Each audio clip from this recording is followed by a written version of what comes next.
Magandang gabi po mga minamahal naming taga-subaybay at maligayang pagbabalik sa ating channel, ang tahanan ng mga kwentong pumupunit at bumubuo sa ating mga puso.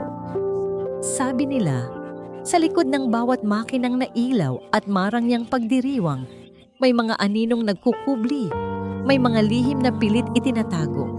At sa gabing ito, sasaksihan natin kung paanong ang isang perpektong larawan ng pag-ibig ay maaaring mabasag sa isang iglap lamang. Ito ang kwento ni Silay at ito ang simula ng kanyang pinakamahabang gabi. Ang bigat ng kamay ni Dante sa kanyang likuran ay pamilyar na kay Silay. Isang paalala, isang pag-aari. Ngumiti siya para sa mga kamera. Ang kislap ng mga flash ay sumasayaw sa kanyang mamahaling bestida.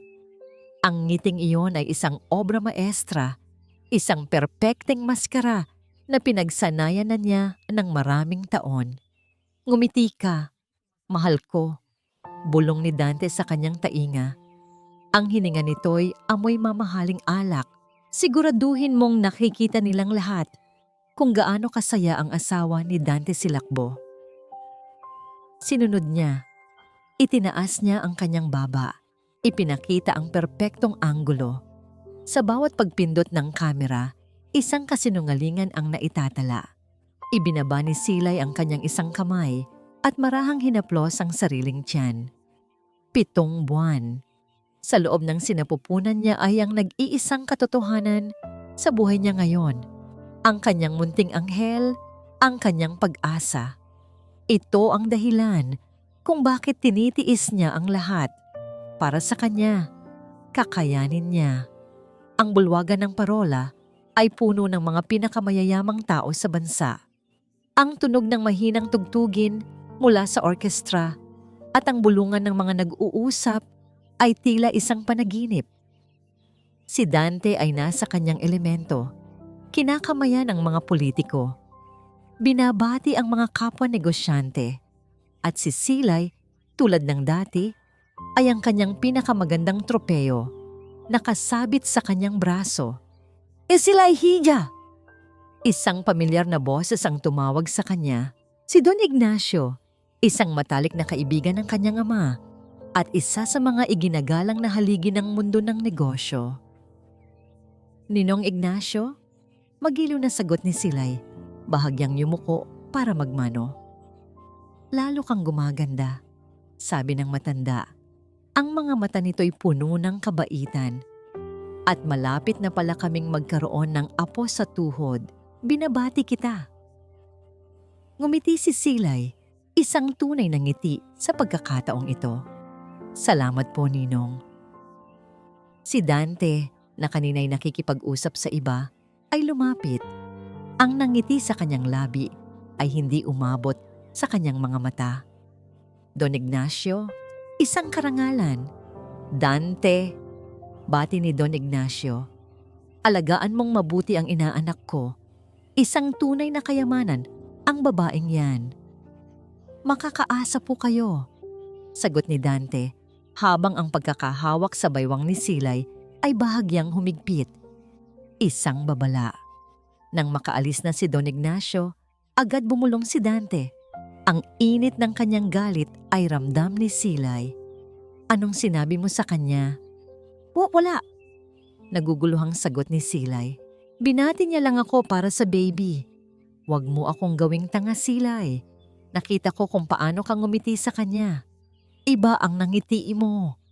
Dante, kaibigan siya ni Papa. At sino ako? Putol ni Dante.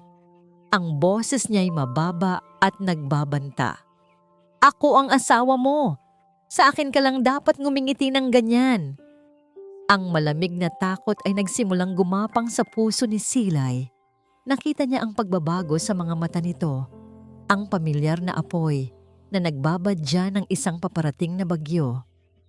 Dante, nasa publiko tayo. Pakiusap. Hinila siya ni Dante palayo sa karamihan, patungo sa isang mas liblib na pasilyo na may malalaking salamin sa pader. Ang pagkakahawak niya sa braso ni Silay ay mahigpit na parang bakal. Bitiwan mo ako. Nasasaktan ako. pakiusap ni Silay, sinusubukang panatilihin ang kanyang kahinahunan. Nasasaktan ka? Halos dumura si Dante sa mga salita. Ako ang nasasaktan dito. Ako ang napapahiya. Sa harap ng lahat, ipinapamukha mong hindi ka masaya sa akin. Hindi iyan totoo, Dante. Sinunggaling! Ang sigaw niya ay umaling-aungaw sa pasilyo. At kasunod noon ay ang isang tunog na mas malakas pa. Ang tunog ng palad ni Dante na dumapo sa pisngi ni Silay. Sa lakas ng sampal, tumalsik si Silay. Ang kanyang likod ay tumama sa pader na may salamin. Ang sakit ay matalim, nakakagulat. Napahawak siya sa kanyang pisngi. Ang mga mata niya ay nanlalaki sa hindi makapaniwalang pagtingin kay Dante. Sa kanyang paanan, ang isang florera ay nahulog at nabasag. Kasabay ng kanyang dignidad, ang katahimikan sa paligid nila ay biglang napalitan ng mga bulungan. Ilang mga panauhin na napadaan ang nakakita sa lahat. Ang kanilang mga mukha ay puno ng pagkabigla. Ngunit si Dante ay hindi pa tapos. Para siyang isang hayop na nasugatan. Lumapit siya kay Silay, na ngayon ay halos dumudulas na sa sahig, at hinawakan ang buhok nito. Tumayo ka, sigaw niya. Ipakita mo sa kanila na wala kang pakialam. Ang baby ko. Umiiyak na, sabi ni Silay. Ang isang kamay ay pilit na pinoprotektahan ang kanyang tiyan. Ang pagbanggit sa sanggol ay tila mas lalong nagpagalit kay Dante. Palagi na lang yan ang dahilan mo. Bago pa man niya maituloy ang kanyang gagawin, isang boses ang pumuno sa buong pasilyo. Isang boses na kalmado, malamig, ngunit may bigat na kayang magpatigil sa mundo. Bitawan mo ang anak ko. Napalingon si Dante. Ang lahat ay napalingon. Nakatayo sa dulo ng pasilyo si General Soliman magtanggol. Hindi siya sumisigaw, hindi siya mukhang galit. Ang kanyang mukha ay parang isang maskarang gawa sa bato. Ngunit ang kanyang ang mga mata niya ay nagliliyab sa isang uri ng galit na kayang tumunaw ng bakal. Ang mga tao ay tila automatikong humawi, nagbibigay daan sa kanya na parang isang hari. Bawat hakbang niya ay mabigat, may layunin. Natigilan si Dante. Ang kulay sa kanyang mukha ay biglang nawala. Sa isang iglap, ang mabangis na leon ay naging isang maamong kuting sa harap ng isang mas malaking maninila. Binitiwan niya ang buhok ni Silay. Nagpatuloy sa paglakad si General Soliman hanggang sa tumayo siya sa pagitan ni Dante at ng kanyang anak na ngayon ay nakaupo na sa sahig, umiiyak sa gitna ng mga basag na bubog. Hindi niya pinansin si Dante. Dahan-dahan siyang yumuko at tinulungang tumayo si Silay.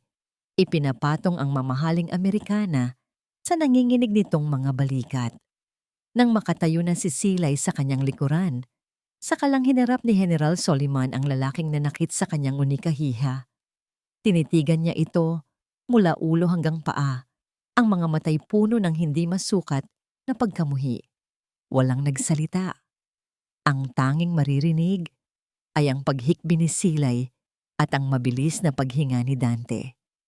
Pagkatapos ng tila isang kawalang hanggan, nagsalita si General Soliman. Ang kanyang boses ay isang nakamamatay na bulong na narinig ng lahat sa nakakabinging katahimikan. Dante, silakbo.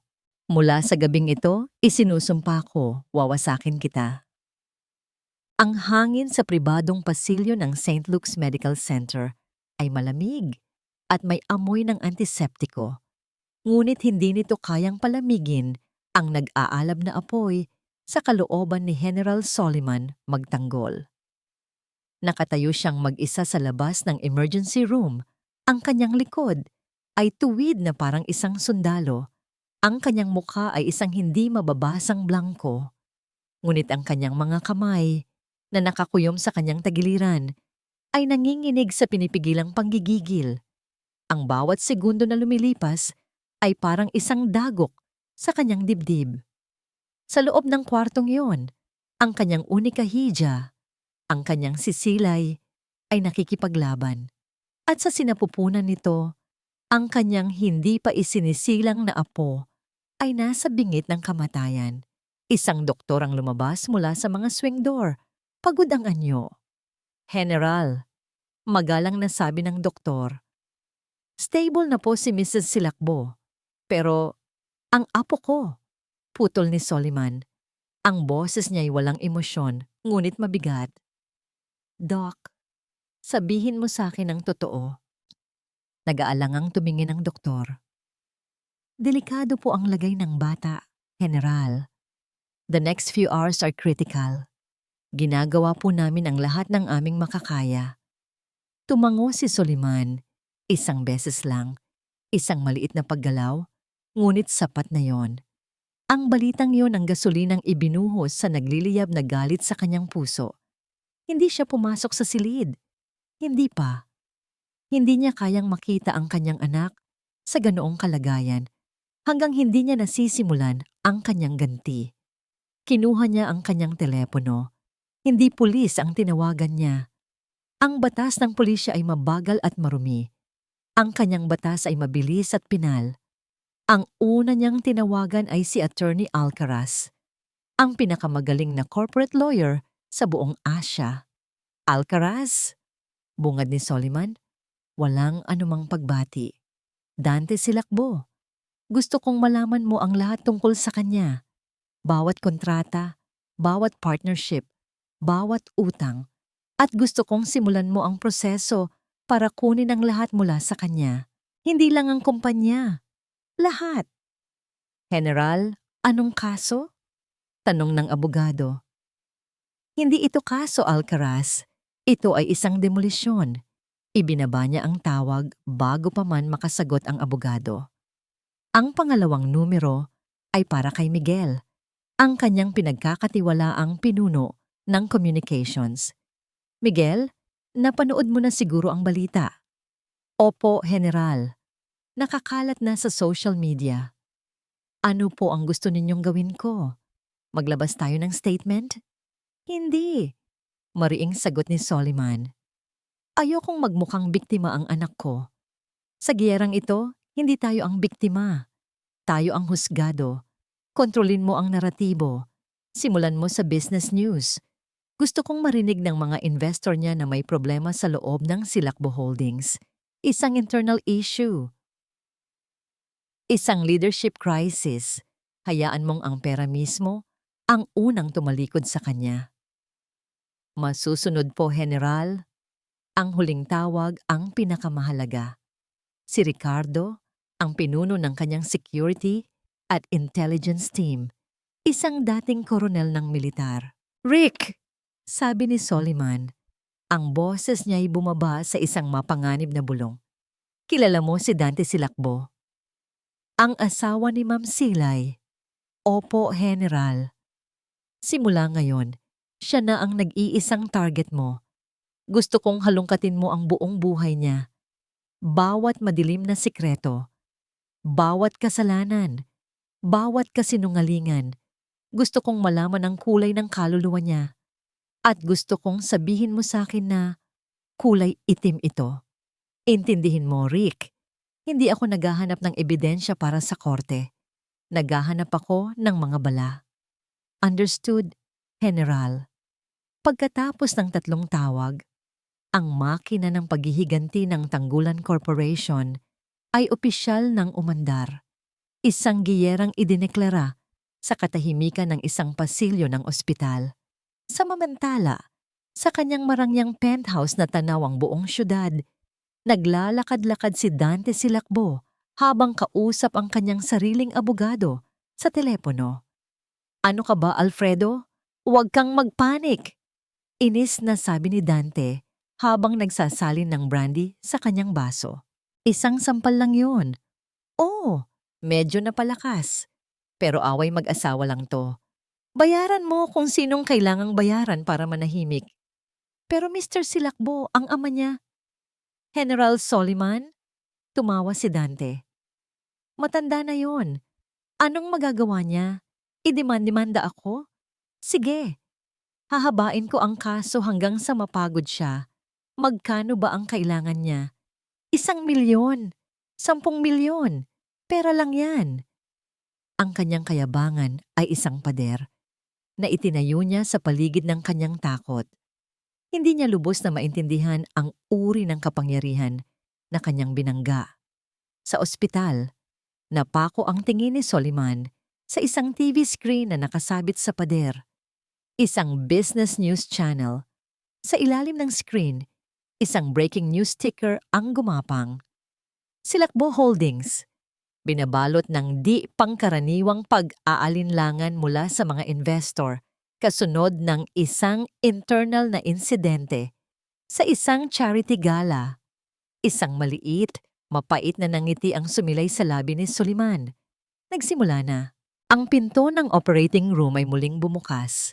Lumabas ang parehong doktor. Ngunit sa pagkakataong ito, iba na ang kanyang anyo. Tinanggal niya ang kanyang surgical mask at sa kanyang mga mata, nakita ni Soliman ang isang bagay na kinatatakutan ng bawat ama at lolo. Pagkatalo, dahan-dahang lumapit ang doktor. Ang bawat hakbang ay tila isang paghingi ng paumanhin. Tumigil ito sa harap ni Soliman. Isang lalaking may hawak na kapangyarihang kayang magpayanig ng ekonomiya.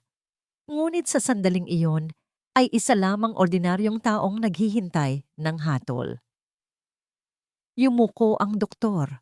Ang kanyang boses ay halos pabulong, basag sa kalungkutan. "I'm sorry, General. We lost the baby." Ang unang sinag ng araw na tumama sa mamahaling bintana ng penthouse ni Dante Silakbo ay tila isang insulto. Nakaupo siya sa kanyang leather na sofa, hindi natulog. Ang hawak ay isang baso ng halos ubos ng brandy. Ang balita tungkol sa pagkalaglag ng bata ay dumating sa kanya sa pamamagitan ng isang maikling text mula sa abogado niya. Hindi mula kay Soliman o sa ospital. Hindi siya nakaramdam ng lungkot o panghihinayang. Ang naramdaman niya ay isang malaking abala. Ang pagkamatay ng isang hindi pa naisisilang na bata ay nagpabago sa kwento mula sa isang simpleng away mag-asawa tungo sa isang trahedya. At sa trahedyang ito, siya ang halimaw. Binuksan niya ang malaking telebisyon. Ang mukha niya at ni Silay ay nasa lahat ng channel. Ngunit ang pinakaikinabahala niya ay ang business channel. Ang ticker sa ilalim ng screen ay walang tigil sa pag-flash ng pangalan ng kanyang kumpanya.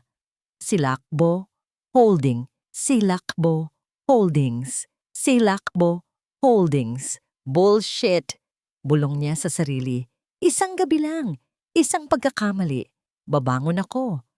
Puno ng ganitong pag-asa o mas tamang sabihing kayabangan, pumasok siya sa kanyang opisina sa tuktok ng Silakbo Tower. Ngunit ang karaniwang aura ng kapangyarihan na sumasalubong sa kanya ay napalitan ng isang hindi magandang katahimikan.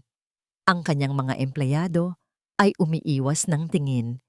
Ang mga bulungan ay tumitigil kapag siya'y dumaraan. Pagpasok niya sa kanyang opisina, ang kanyang sekretarya, si Lira, ay sumunod. Gaya ng dati, walang emosyon ang kanyang mukha. "Sir, your 10 o'clock meeting with the Japanese investors from Mitsuyama Corp has been cancelled." Kumunot ang noo ni Dante. Ang Mitsuyama ang pinakamalaki niyang investor. "Anong dahilan? I-reschedule mo." "They said, indefinitely cancelled, sir." Sagot ni Lira, ang mga matay nakatungo sa hawak na tablet. "And Mr. Tanaka personally sends his regards to General Soliman." Parang isang suntok sa sikmura ang naramdaman ni Dante. "Lumabas ka." Nang makalabas si Lira, ibinato ni Dante ang isang mamahaling paperweight spot sa pader na salamin sa likod ng kanyang mesa. Hindi ito nabasag, ngunit ang tunog ay isang patunay ng kanyang lumalaking galit. Nagsimula na ang matanda. Hindi pa ito isang deklarasyon ng giyera. Ito ay isang mabagal na pagbigti. Maghapon, sunod-sunod ang pagdating ng masamang balita. 2 pang malaking kliyente ang umatras. Ang bangko na nagpopondo sa bago niyang real estate project ay biglang humingi ng financial review na sa kanilang lengguwahe ay nangangahulugang freeze. Bawat tawag ay isang pako sa kanyang kabaong. Sa gitna ng kaguluhan, tinawagan niya si Lira. Kape! Ngayon na! Ilang sandali lang, pumasok si Lira dala ang isang tasa. Inilapag niya ito ng maingat sa mesa ni Dante. Humigop si Dante at halos maibuga ito. Ano ba ito? Sunog! Sigaw niya. At sa sobrang galit ay tinabig niya ang tasa. Tumapon ang mainit na kape sa sahig, ilang pulgada lang mula sa sapatos ni Lira. Hindi man lang kumurap si Lira. Kumuha siya ng tissue mula sa dispenser. Pasensya na po, sir. Ipagtitimpla ko po kayo ulit. Habang pinupunasan ni Lira ang sahig, tinitigan siya ni Dante. Ang kanyang kahinahunan, ang kanyang kawalan ng reaksyon, ay mas lalong nagpagalit sa kanya. Huwag na! Wala ka talagang silbi. Lahat kayo dito.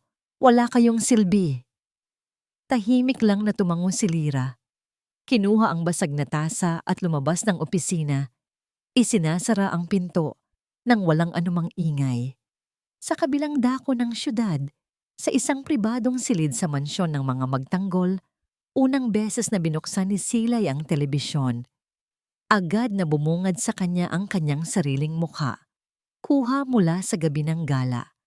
Ang kanyang peking ngiti. Kasunod ay isang larawan niya sa ospital. Malabo. Kuha ng isang paparazzi. Ang headline, ang trahedya ng milyonaryong tagapagmana. Pinatay niya ang TV. Bawat salita ay parang isang karayom sa kanyang puso. Hindi siya isang tagapagmana noong gabing iyon. Isa siyang asawa, isang ina. At ngayon, wala na. Bumalik sa Silacbo Tower, desperado na si Dante. Tinawagan niya ang kanyang PR team. Kailangan nating gumanti, utos niya. Magpakalat kayo ng kwento. Sabihin ninyo, si Silay, matagal nang may problema sa isip, bipolar, unstable. Kaya ko lang siya sinaktan dahil inatake niya ako. Gawin ninyo ang lahat. Isang nakakabinging katahimikan ang sumagot mula sa kabilang linya. Sir, nagsalita ang pinuno ng PR, hindi po natin pwedeng gawin yan. We are talking about General Soliman's daughter. This is professional suicide. Ako ang nagpapasweldo sa inyo. Kung ayaw ninyo, sige. Ako ang gagawa. Sigaw ni Dante bago ibagsak ang telepono. Nang malapit nang matapos ang araw, isang messenger ang naghatid ng isang makapal na sobre. Ang nagpadala, Alcaraz Law Firm. Binuksan ito ni Dante. Ito ay isang civil lawsuit, assault, battery, emotional distress, at kung ano-ano pa. Ngunit ang nakapagpatigil sa kanyang mundo ay ang halagang hinihingi bilang danyos. 1 bilyong piso. Hindi yun isang numero para manalo sa kaso. Iyon ay isang insulto, isang mensahe. Kukunin ko ang lahat sa'yo hanggang sa huling sentimo. Napasabunot si Dante sa kanyang buhok. Ang kanyang paghinga ay mabigat at mabilis. Pakiramdam niya ay unti-unting sumisikip ang mga pader ng kanyang opisina. Nang mag-isa na lang siya sa gusali, napansin niya ang isang sobre sa kanyang mesa na wala roon kanina. Ordinaryong brown envelope, walang pangalan, walang address. Kinakabahang binuksan niya ito. Sa loob, isang litrato lang ang laman. Isang luma, medyo malabong litrato. Siya iyon. 10 taon na ang nakalipas. Mas bata, mas payat. Palabas sa isang maliit at mukhang kahina-hinalang opisina ng isang abogado sa isang eskinita sa Quiapo. Sa ilalim ng litrato, may isang linya ng salita na nakatype sa makina. May mga kasalanan na hindi nabubura ng panahon. Biglang nanlamig ang buong katawan ni Dante Silacbo. Ang takot na naramdaman niya ay hindi na tungkol sa pera o sa kumpanya. Ito ay isang takot na mas malalim, mas madilim, dahil alam niya kung ano ang kasalanang iyon. At alam niyang may Nakakaalam na rin nito ngayon. Ang katahimikan sa loob ng mansyon ng mga magtanggol ay mabigat, halos nakakabingi. Para kay Silay, ang bawat sulok ng kanyang dating silid-tulugan ay puno ng mga multo. Mga multo ng isang masayang dalaga na puno ng pangarap. Isang dalagang hindi pa nakikilala, si Dante Silakbo. 2 linggo na siyang nakalabas ng ospital. Ang kanyang katawan ay unti-unti nang naghihilom, ngunit ang sugat sa kanyang kaluluwa ay sariwa at malalim pa rin. Madalas siyang nakatulala lang sa bintana, pinagmamasdan ng hardin kung saan siya naglalaro noong bata pa. Hija, malumanay na sabi ni General Soliman. Pumasok sa kanyang silid isang hapon dala ang isang tasa ng tsa.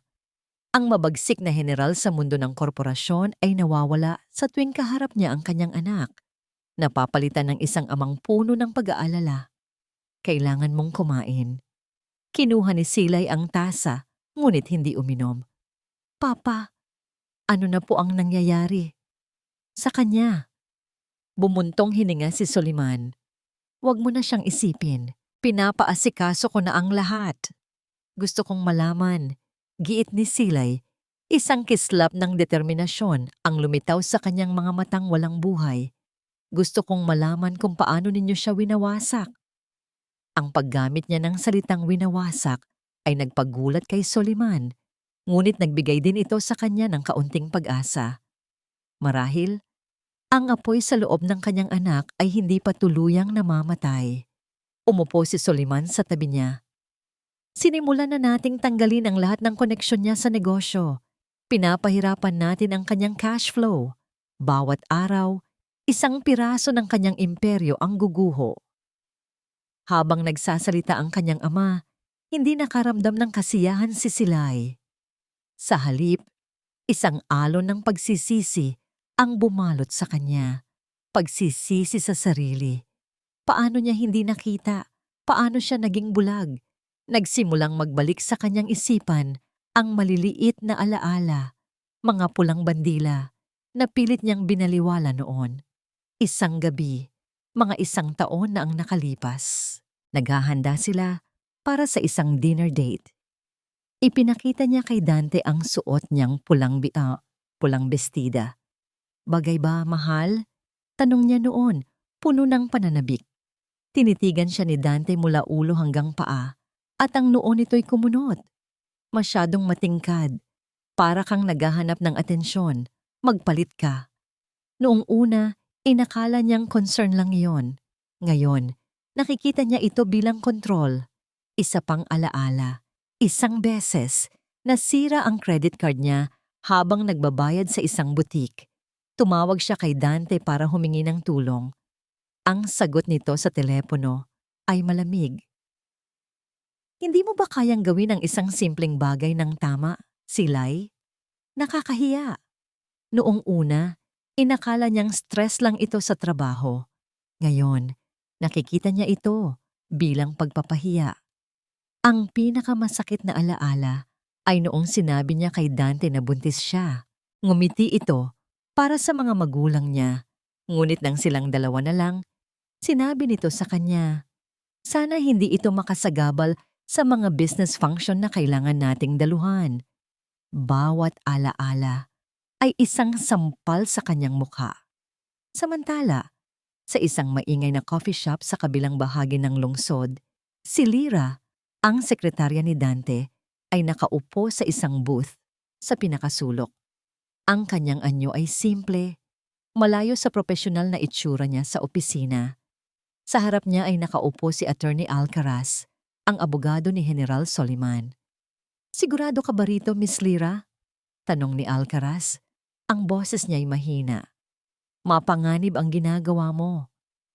Hindi nagsalita si Lyra.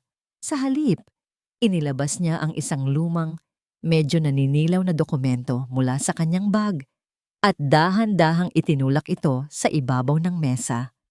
Isang kopya ng deed of sale para sa isang malaking lupain sa Laguna. Ang lupain kung saan nagsimula ang lahat para kay Dante. ang lupain na dating pag-aari ng pamilya ni Lira. May mga orihinal na kopya pa po ang tatay ko bago siya mamatay sa sama ng loob. Sabi ni Lira, ang kanyang boses ay nanginginig sa unang pagkakataon. At iyan po, itinuro niya ang pirma sa ilalim ng pangalan ni General Soliman Magtanggol sa dokumento. Ay hindi pirma ng general. Napatingin si Attorney Alcaraz sa dokumento. Pagkatapos ay kay Lira, nakita niya sa mga mata ng babae ang isang uhaw na uhaw sa hustisya. Pabalik sa mansyon, gumawa ng desisyon si Silay. Pumasok siya sa malawak na library ng kanyang ama, kung saan nagtatrabaho si Soliman. Papa, sabi niya, ang kanyang boses ay mas matatag na ngayon. Napatingala si Soliman mula sa mga papeles na kanyang binabasa. Ayoko na pong maging biktima lang na nagtatago sa kwarto niya. Isinara ni Silay ang pinto sa kanyang likuran. Gusto kong lumaban, Papa. Hindi para sa inyo, kundi para sa sarili ko at para sa anak ko na hindi ko man lang nakita. Isang luha ang pumatak mula sa kanyang mata, ngunit hindi ito luha ng kalungkutan. Ito ay luha ng galit. Luha ng isang bagong silang na mandirigma. Biglang tumunog ang telepono ni General Soliman. Nakita niya ang pangalan ni Attorney Alcaraz sa screen. Sinagot niya ito. General, sabi ng abogado sa kabilang linya. Ang kanyang boses ay puno ng pagkasabik na pilit tinatago. Mayroon tayong insider. Napatayo si Soliman. Tumingin siya sa kanyang anak na ngayon ay nakatayo ng tuwid sa kanyang harapan, ang mga matay nag-aalab. At may hawak siyang bomba. Ang conference room sa headquarters ng Tanggulan Corporation ay parang isang war room. Sa gitna ng mahabang mesa, na gawa sa mahogany, nakaupo si General Soliman Magtanggol. Sa kanyang kanan ay si Attorney Alcaraz at sa kanyang kaliwa ay ang pinuno ng kanyang intelligence team, si Ricardo. Ngunit ang pinakamahalagang tao sa silid ngayon ay ang babaeng nakaupo sa tapat nilang lahat, si Lira. Kung kinakabahan man siya, hindi ito halata sa kanyang anyo. Ang kanyang mukha ay kalmado. Ang kanyang mga kamay ay magalang na nakapatong sa kanyang kandungan. Para siyang isang ordinaryong empleyado na nag-uulat sa kanyang mga amo. Ngunit ang dala niyang impormasyon ay hindi ordinaryo. Ito ay sandatang nuklear sa mundo ng korporasyon.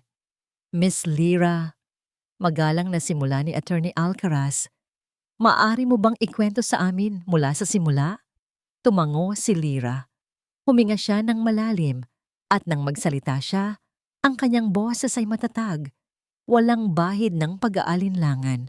10 taon na po ang nakalipas. Simula niya, ang pamilya ko po ang may-ari ng isang malaking lupain sa Santa Rosa, Laguna. Ito po ang aming ancestral land. Ang tatay ko, si Mang Carding, ay isang simpleng magsasaka. Minana niya ang lupang iyon mula pa sa kanyang mga ninuno. Nagpatuloy siya. Isang araw, dumating si Dante Silacbo. Hindi pa po siya mayaman noon. Isa lang siyang agresibong real estate agent na puno ng ambisyon. Inalok niya ang tatay ko na bilhin ng lupa. Sabi niya, may malaking korporasyon daw na interesadong i-develop ang lugar at kailangan niya ng isang local partner para mapabilis ang transaksyon. Ang partner na yon, sabi niya, ay si General Soliman Magtanggol. Napatingin si Lira kay Soliman. Sa probinsya po namin, General, ang pangalan ninyo ay simbolo ng integridad. Nang marinig ng tatay ko na kasosyo kayo, nawala ang lahat ng pag-aalinlangan niya. Pumayag siyang ibenta ang lupa sa halagang mas mababa sa market value, sa kondisyon na magiging bahagi siya ng development at mabibigyan ng trabaho ang mga tao sa aming baryo. Isang kasinungalingan, malamig na sabi ni Ricardo. Wala sa records natin ang anumang transaksyon sa Laguna, 10 taon na ang nakalipas. Eksakto po, sabi ni Lira. Pinakitaan ni Dante ang tatay ko ng mga dokumento na may letterhead ng Tanggulan Corp at may pirma, isang pekeng pirma ni General. Naniwala ang tatay ko. Ibinigay niya ang lahat. Inilapag ni Attorney Alcaraz ang mga dokumentong dala ni Lira sa gitna ng mesa. Ang orihinal na deed of sale na iningatan ng ama ni Lira at ang pekeng partnership agreement. Nang makuha na ni Dante ang titulo ng lupa, patuloy ni Lira, ang kanyang boses ay nagsimulang manginig sa pinipigilang emosyon. Ibenta niya ito kaagad sa isang international developer sa halagang 10 beses na mas mataas. Wala siyang ibinigay sa tatay ko. Walang trabaho. Walang partnership. Nang subukan siyang habulin ng tatay ko, tinawanan lang siya at tinahakot. Dahil sa sama ng loob, sa stress, at sa kahihiyan sa mga taong umasa sa kanya, inatake sa puso ang tatay ko at hindi na po siya gumising. Isang nakakabinging katahimikan ang bumalot sa silid. Si General Soliman ay nakatingin sa pekeng pirma sa ilalim ng kanyang pangalan. Ang bawat kurba ng letrang yon ay isang insulto sa lahat ng kanyang pinaghirapan. Pagkatapos mamatay ni Papa, sabi ni Lira, isinumpa ko po na gagawin ko ang lahat para pagbayarin siya. Nag-aral ako ng mabuti. Nagtrabaho ako sa iba't ibang kumpanya, palaging umaakyat. Ang goal ko, ang makapasok sa Silacbo Holdings, ang maging malapit sa kanya. At sa loob ng 3 taon, naging anino niya ako. Alam ko ang lahat ng sikreto niya. Ngunit ito, tinuro niya ang mga dokumento. Ito ang pinakaugat ng lahat ng kasamaan niya. Ito ang pundasyon ng kanyang kasinungalingan. Tumingin si Soliman kay Lira hindi bilang isang general, kundi bilang isang ama na nakakaintindi sa sakit ng isa ring anak. Bakit ngayon lang, Miss Lira? Dahil po sa nangyari kay Ma'am Silay. Sagot ni Lira, isang luha ang tuluyang pumatak mula sa kanyang mata. Nang makita ko po ang ginawa niya sa isang babaeng walang kalaban-laban na nagdadalang tao pa, nakita ko po ang mukha ng tatay ko sa kanya. Naisip ko, sapat na. Tapos na ang paghihintay. Tumayo si General Soliman. Kinuha niya ang pekeng dokumento at tinitigan ito. Isang malamig, nakakakilabot ng ngiti ang unti-unting gumuhit sa kanyang mga labi. Ito na ang bala. Hindi lang isang bala, kundi isang kanyon. Ang panalo sa kasong assault ay magbibigay sa kanila ng hustisya. Ngunit ang panalo sa kasong ito, fraud, forgery, estafa, ay magbibigay sa kanila ng lahat. Wawasakin nito ang mismong alamat ni Dante Silacbo, the self-made millionaire. Samamantala, sa isang mamahaling restaurant, si Dante Silacbo ay nakikipag-inuman sa ilang natitira pa niyang mga kaalyado. Nagawa niyang ayusin ang isa sa mga kaso niya laban sa isang maliit na supplier. Isang maliit na panalo. Kita niyo na! Pagyayabang niya, itinaas ang kanyang baso. Hindi nila ako kayang pabagsakin.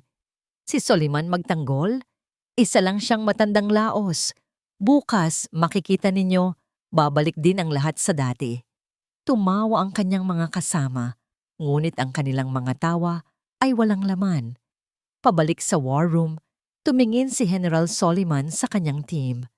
Ang kanyang mga mata ay parang isang agilang nakakita ng kanyang biktima mula sa kalangitan. Alcaraz, ihanda mo ang kaso. Ricardo, isecure mo si Miss Lira at ang kanyang pamilya. Miguel, sabi niya sa intercom, tawagan mo ang lahat ng media contacts mo. Bigyan mo sila ng tip. Anong tip, General? Tanong ni Miguel mula sa kabilang linya. Humarap si Soliman sa bintana. Tanawang syudad na malapit nang masaksihan ang pagbagsak ng isang pekeng idolo. Leak it. All of it. Iiskandalo natin siya hanggang sa puntong kahit anino niya, kamumuhian ng mundo. Ang umaga ay nagsimula para kay Dante Silacbo na may isang pambihirang pakiramdam ng pag-asa. Ang maliit na tagumpay niya kagabi ay nagbigay sa kanya ng panibagong lakas. Marahil, naisip niya, ang pinakamatindi ay tapos na. Marahil, kaya niyang malampasan ito. Mali siya. Pagbukas niya ng telebisyon sa kanyang sala, habang nagkakape, ang unang bumungad sa kanya ay hindi balita tungkol sa ekonomiya. Ang naroon ay isang special report. Ang larawan ng kanyang mukha ay nasa tabi ng isang luma at kupas na larawan ng isang matandang lalaki. Ang headline, "Ang madilim na simula ni Dante Silakbo. Kuwento ng pandaraya at pagtataksil." Nabitawan ni Dante ang kanyang tasa. Ang tunog ng nabasag na porselana sa sahig ay kasabay ng pagbasag ng kanyang mundo. Isang respetadong investigative journalist ang nagsasalita. Isang kaso ng malawakang pandaraya na nagsimula 10 taon na ang nakalipas. Ayon sa mga dokumentong nakuha ng aming news team, ang pundasyon ng Silakbo Holdings ay itinayo sa pamamagitan ng pamimeke ng pirma ni General Soliman. Magtanggol hindi makahinga si Dante. Ang kanyang puso ay kumakabog nang napakabilis na parang gusto nitong kumawala sa kanyang dibdib. Paano? Paano nila nalaman? Ang sikretong yon ay inilibing na niya ng napakalalim. Sunod-sunod na ipinakita sa screen ang mga ebidensya.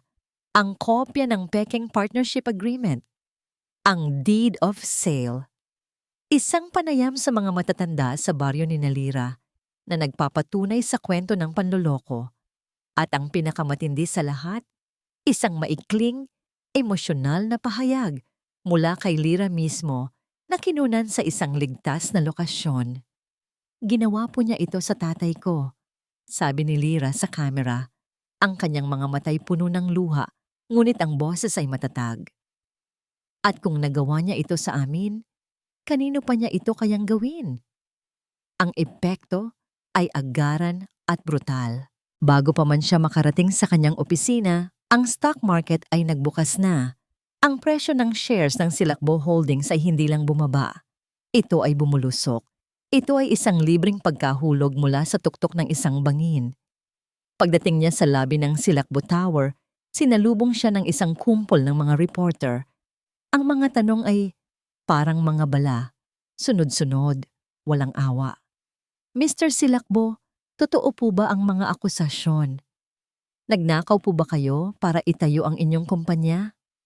Anong masasabi ninyo sa pamilya ng biktima?" Itinulak niya sila, walang sinasagot, at nagmadaling pumasok sa kanyang pribadong elevator. Ang kanyang paghinga ay mababaw. Ang kanyang mga kamay ay nanginginig. Sa isang iglap, siya ay naging public enemy number 1. Sa kanyang opisina, ang telepono ay walang tigil sa pagtunog. Mga tawag mula sa board members, mga investor, mga bangko. Walang isa man siyang sinagot. Nilibot niya ang kanyang tingin sa malawak na opisina, ang simbolo ng kanyang tagumpay. Ngayon, para itong isang kulungan na gawa sa salamin, sinubukan niyang tawagan si Lira. Ang numero nito ay hindi na matawagan. Doon niya napagtanto. Ang kanyang tahimik at epesyenteng sekretarya, ang anino na palaging nasa likuran niya, ang babaeng tinapunan niya ng kape kahapon. Siya ang traidor.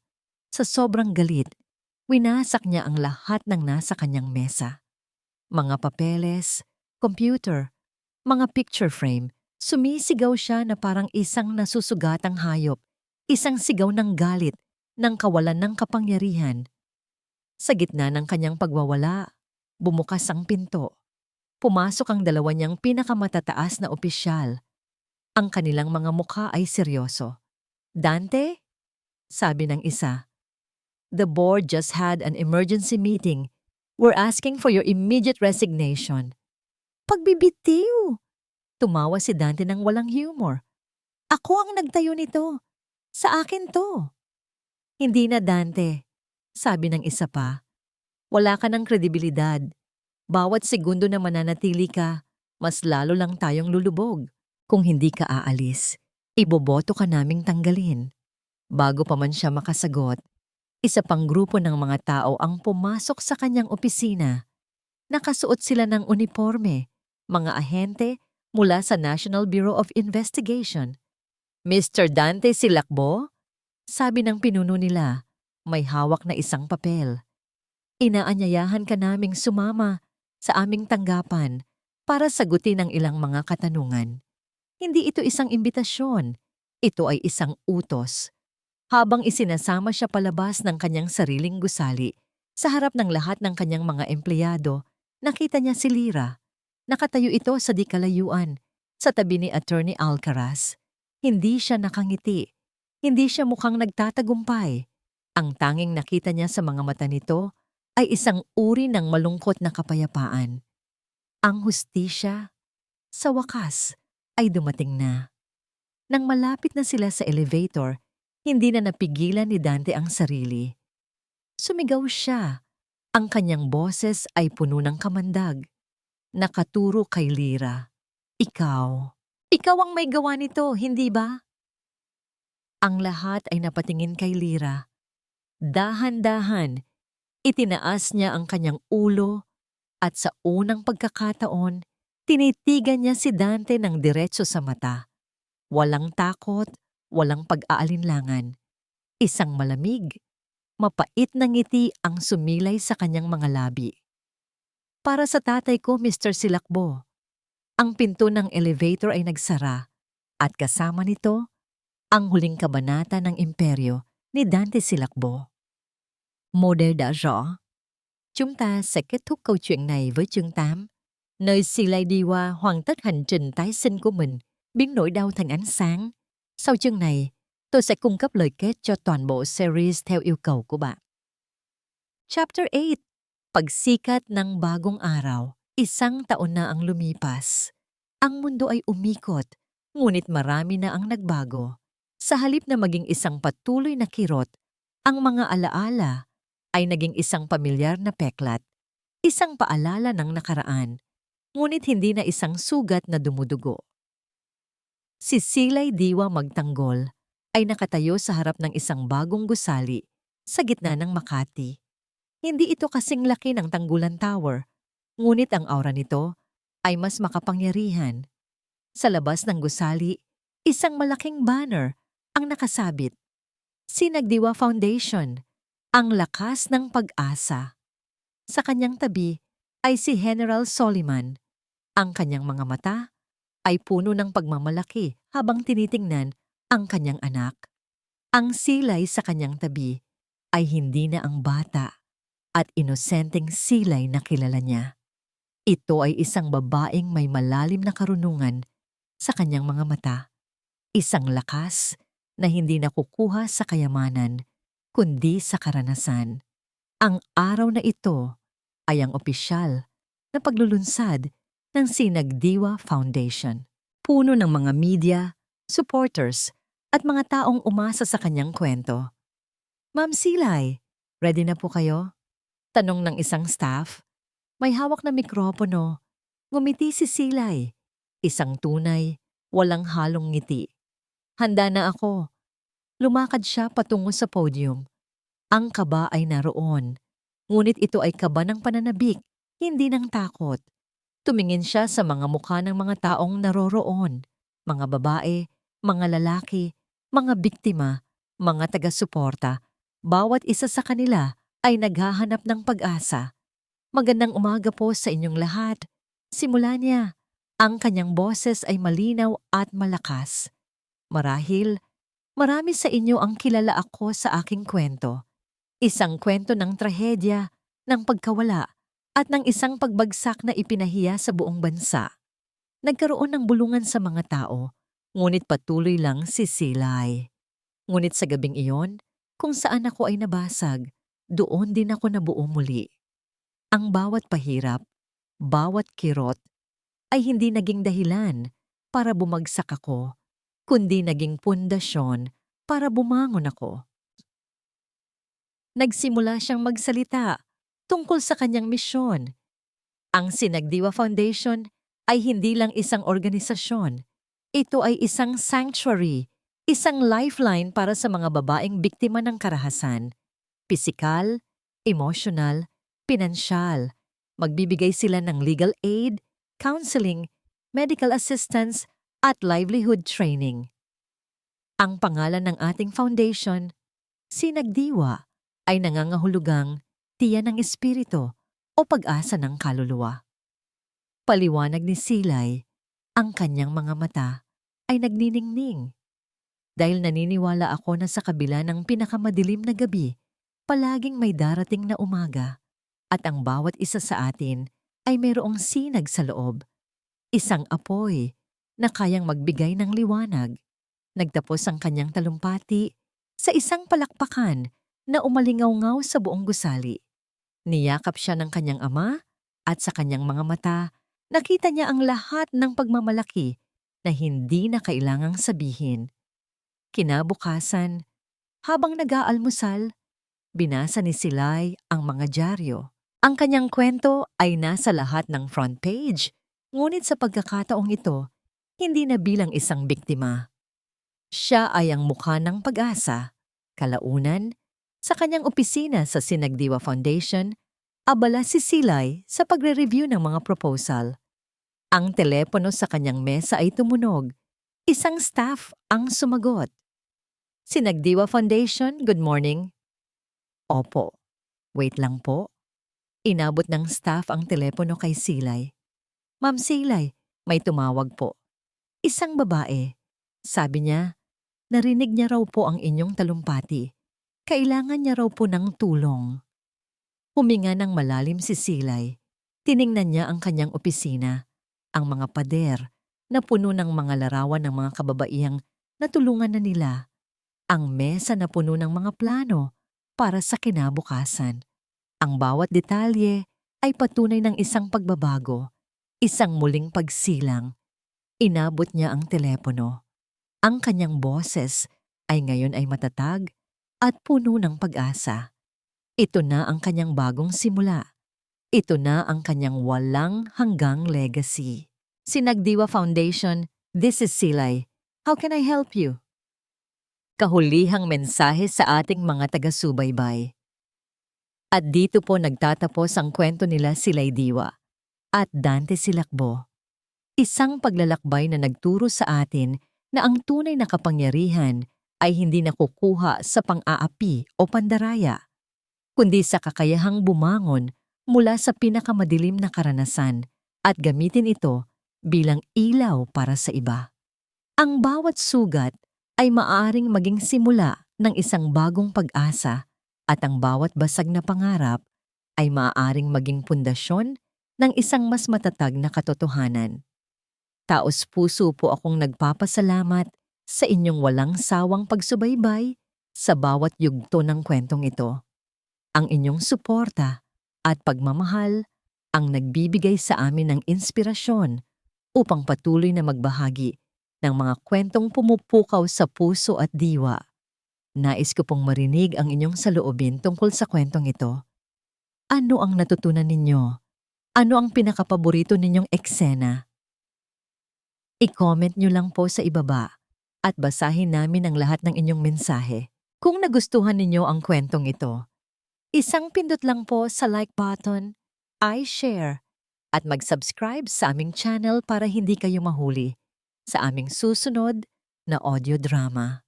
Muli, ako po ang inyong lingkod, nag-iiwan ng isang paalala. Ang bawat puso ay may sariling kwento at ang bawat kwento ay may aral na naghihintay na matuklasan. Hanapin ang sinag sa gitna ng dilim dahil doon nagmumula ang tunay na pag-asa at lakas. Pagpalain po kayo ng Panginoon, kayo at ang inyong buong pamilya. Hanggang sa muli.